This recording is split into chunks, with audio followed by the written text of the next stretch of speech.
ఫణి, అక్క చెప్తోంది కదా, నీకు అర్థమయ్యే ఉంటుంది.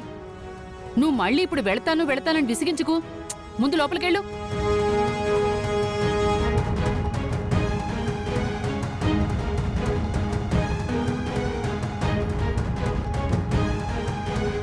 ఇది కూడా వీళ్ళ పార్టీలో జాయిన్ అయినట్టుంది. కన్న కొడుకునే పక్క బొమ్మంటుంది. కోపంతో అన్నదో, పగతో అన్నదో, ప్రేమతో అన్నదో ఏం అర్థమై సావడం లేదు.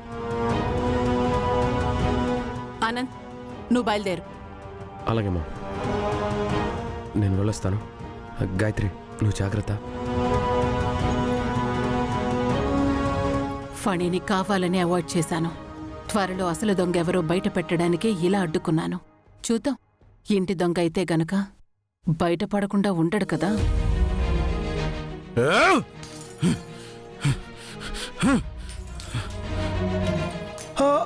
ఒరే ఫణి! ఒరే ఫణి! ఒరేయ్, ఆగరా! ఒరేయ్ ఫణి! ఒరే, ఒరే, ఒరే, ఒరే, ఫణి! ఏం చేస్తున్నావురా? ఏంట్రా ఫణి? ఒరే, ఏమైంది? ఆగరా ఫణి! ఒరే ఒరే, ఫణి, ఏంట్రా ఈ శాస్త్రులు చిన్నపిల్లలాగా? లేకపోతే ఏంటన్నా? అక్కడ నన్నందరూ ఎదవం చేయడమే కాకుండా కన్న తల్లి కూడా నన్ను ఎదవం చేసింది.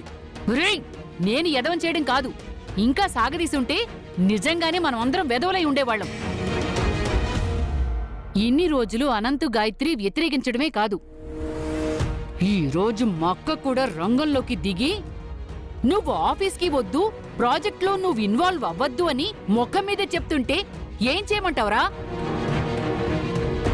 అందుకే అంతకన్నా ఇంకా అవమానం పడలేక నేనే పక్కకెళ్ళమన్నాను.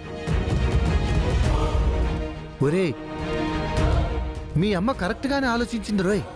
కానీ ఎప్పుడూ లేంది మా వదిన కూడా రివర్స్ అయిందేంటి?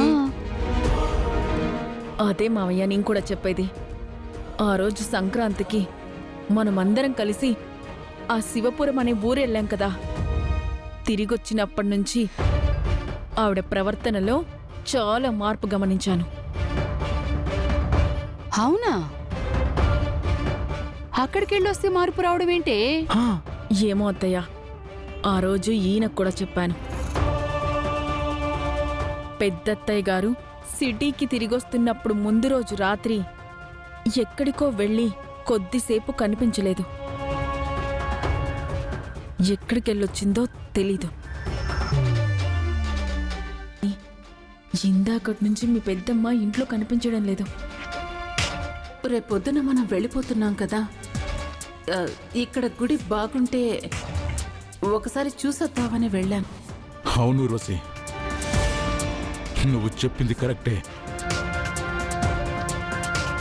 అసలు ఆ రోజు పెద్దమ్మ ఎక్కడికెళ్ళినట్టు, ఆ ఊర్లో అంతసేపు ఎవరిని కలవడానికి వెళ్ళింది, ఏం చేసింది? మన వాళ్ళు అనంతిని అటాక్ చేస్తే పెద్దమ్మకి ఎలా తెలిసింది?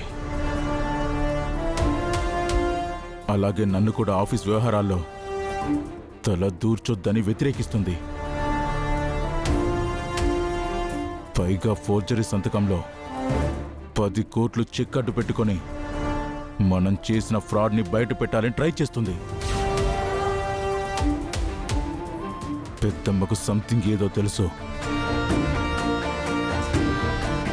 ఇదంతా పెద్దమ్మ కావాలనే చేస్తుంది. తనెందుకిలా మాట్లాడుతుందో ఖచ్చితంగా కనిపెడతాను. అసలు ఆ రోజు ఆ ఊర్లో ఎవరిని కలిసిందో, ఎందుకు వెళ్ళిందో, ఎక్కడికి వెళ్ళిందో నాకు తెలిసి తీరాలి. నేను కనిపెట్టి తీరుతాను. అప్పుడు ఈ ప్రశ్నలన్నిటికీ సమాధానం దొరుకుతుంది ఉర్వశి. ఇదిరా, ఇలా ఆలోచించాలి. ఇవి పగలగొట్టడం కాదు, అసలు నిజాలు పగలగొట్టు. అప్పుడు విజయాన్ని మనం అందుకోవచ్చు. బుస్సు, నువ్వు సూపర్. ఇన్నాళ్లకి ప్రాసనకో యాసనకో కరెక్ట్ డైలాగు కరెక్ట్ మీటర్లో చెప్పావు. ఖచ్చితంగా అందరి లెక్కలు తెలుస్తాను.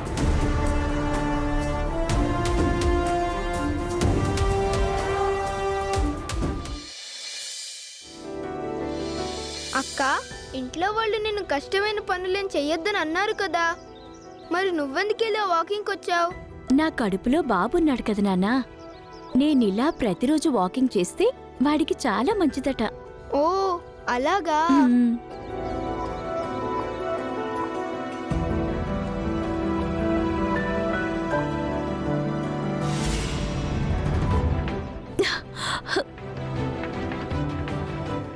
అమ్మా, అక్క ఏమైందక్క? అక్క అమ్మా. రే, భరించలేనంత నొప్పి వస్తుందిరా. అమ్మా. అయ్యో అక్క ఏమైందక్క? అమ్మా, ఏమైందమ్మా? అక్క, ఏంటో తెలీదక్క, ఉన్నట్టుండి నొప్పులు మొదలయ్యాయి. అయ్యో ఇప్పుడు ఎలా? బాలగారు, డెలివరీ పెయిన్స్ అనుకుంటా. వెంటనే హాస్పిటల్కి తీసుకెళ్ళాలి.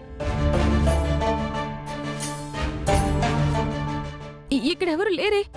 ఇప్పుడు ఎలా బాలగారు? మ్, నేను తీసుకెళ్తానులే. ఎలా? జై బజరంగ్ బాలి. అమ్మా. రామ్మా. బాలగారు జాగ్రత్త. జాగ్రత్త అమ్మా. అమ్మా. బాబు, అమ్మా. అమ్మా. Doctor, doctor doctor doctor. అమ్మా. అయ్యో అమ్మా, కొంచెం ఓర్చుకోమ్మా. అమ్మా. డాక్టర్ ఏంటమ్మా, ఏమైంది? తనకి నొప్పులు వస్తున్నాయి డాక్టర్. తనకి ఇప్పుడు 7th మంత్. అలాగా. సిస్టర్, వెంటనే ఎమర్జెన్సీ వార్డుకి తీసుకెళ్ళండి. అమ్మా. సుందరి, నువ్వేం భయపడకు. సుందరి, తనకేం కాదు. మ్, మ్, మ్. వాళ్ళు చూసుకుంటారులే. అమ్మా, మా కోడలికి ఏమైందమ్మా? లోపల డాక్టర్ గారు చూస్తున్నారు. మీరేం కంగారు పడకండి.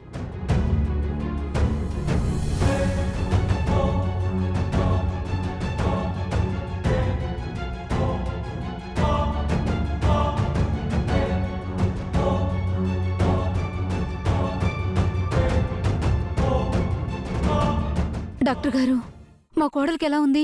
తనకి అమ్మాయి పుట్టిందమ్మా. హాయ్. కానీ ప్రీమెచ్యూర్డ్ బేబీ అవడం వల్ల పాపని కొన్ని రోజులు హాస్పిటల్లో అబ్జర్వేషన్లో ఉంచాలి.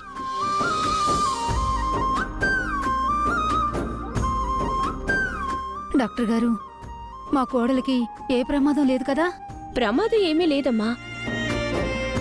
సమయానికి బాబు మీ అమ్మాయిని తీసుకురాకపోతే చాలా రక్తస్రావం అయ్యి తల్లి బిడ్డలిద్దరూ దక్కేవాళ్లు కాదు. స్పృహ రావడానికి టైం పడుతుంది. నేను చెప్పినప్పుడు వచ్చి చూడండి. అలాగే డాక్టర్ గారు.